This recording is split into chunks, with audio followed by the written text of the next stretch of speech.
It feels like there's, I don't know, it just feels like the only form in all this emptiness.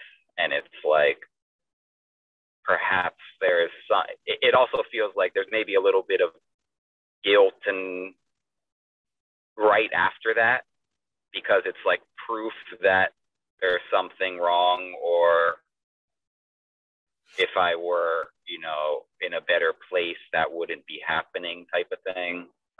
So then that cycle starts right after that. Mm-hmm. But yeah, it's almost like there's something I don't want to see at the core of whatever's at the end of this anticipation. It's like there's something I don't want to see, even though, like, I'm getting increasingly sure there's nothing there. It's like it's just fear of the unknown, and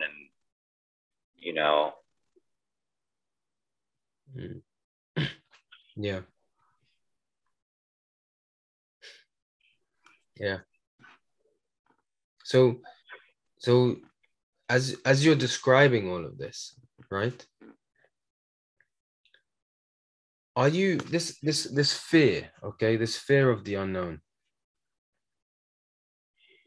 Are you touched by this fear?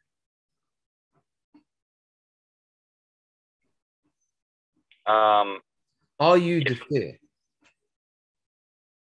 So it feels like it a lot of the time, and then I have insights that I'm not at all. Okay, so a lot of the time it feels like it, and then there's insights where not at all. Okay, what's the difference between you having these insights and the you where it feels like you are the fear?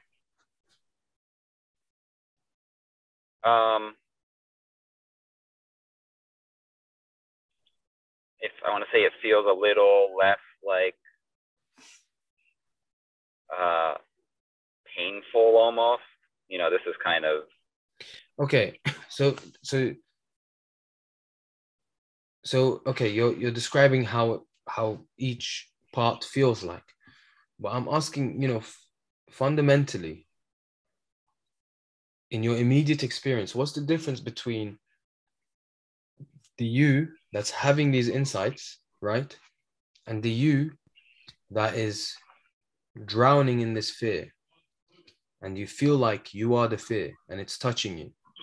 What is the difference between both of these yous or eyes? I mean, I guess in both cases, it's the same kind of like sense gates moving. It's like images, mental images, and body sensations. It's just in one of the cases, there's more kind of density and form to one, and in the other, it's more kind of like spacious and empty. And I guess I have a preference for Yeah. one or So the other. I will rephrase the question, Chris. Okay. What is the difference between the sense of I during this moment of insight where you are free from this fear, and during the moment where the fear is felt intensely and you are fully swayed by this fear? What's the difference between these two eyes?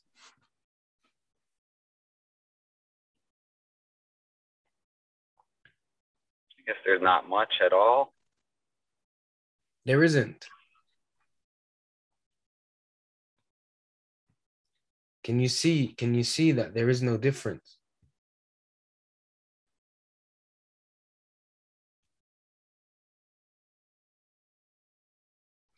At the moment, I can. Yeah. Then I could sense immediately the worry of like, oh, I'm gonna lose this. What's gonna happen when I lose this? That starts to happen. Uh-huh. Um, Okay, cool. So there's the worry, right? yeah. There's worries and there's thoughts and stuff like that. Okay, that's fine. Okay, that's fine. And these worries will come up, and then there's these thoughts that will come up. Now, let's suppose that you are going to identify yourself with this worry that's just come up, like, oh no, you might lose this, right? Let's suppose we're going to identify ourselves with that worry. What's the difference between the I before the worry and the I during the worry, as you have identified with the worry? I guess not. It's just a different expression of the big I in both cases. No. Right? Is there a big I and a small I? I more just mean like the activity of like consciousness is just manifesting in two different ways. So there's no real difference. Mm-hmm. Right? It's like whether you're, crying Let's or keep it simple, Chris. Let's keep it very simple. Okay. So what's the difference between the I right now, okay? Yeah.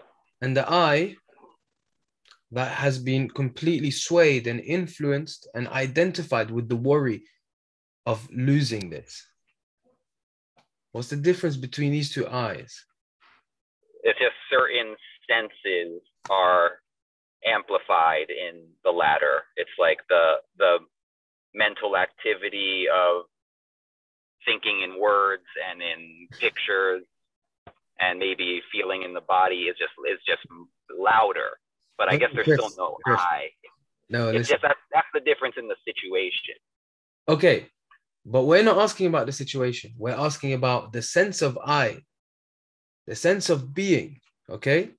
What is the difference between the I now and the I when there is this worry and it's so intense and there's the fear of losing something and the anxiety?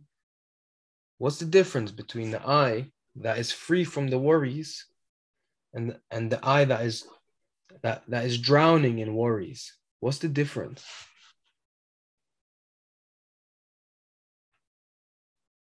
Regardless of the situation.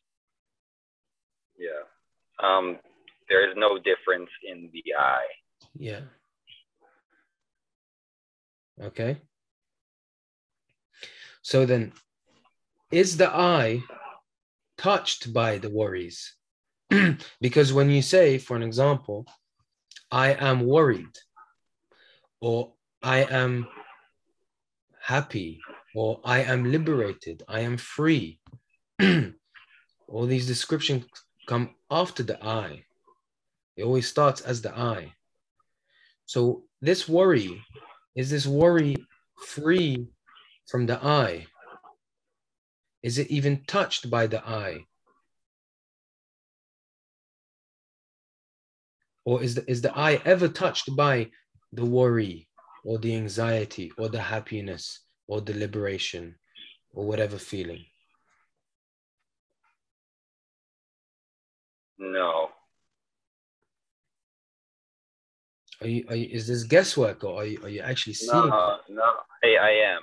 I mean, yeah, I am. There's a part of me still that's like, it's just like this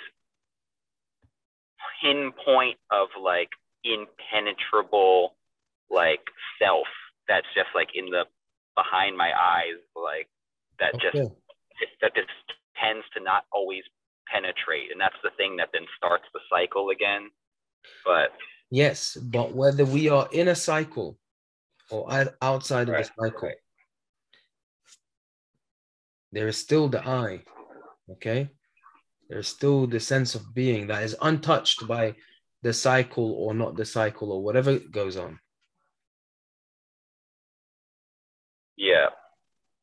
Like I have a feeling that you pointing me to this right now will lead to me fighting less with the worry as it arises, because I will know it doesn't say anything about me really, nothing's changing, which will maybe help clear out any like. But what you're speaking of now is speculation, right? Yeah. We're trying to predict things. Yeah. Do we need to predict anything? Right? You are here just as you are. There's no need for future speculations or worrying about what happened in the past, right?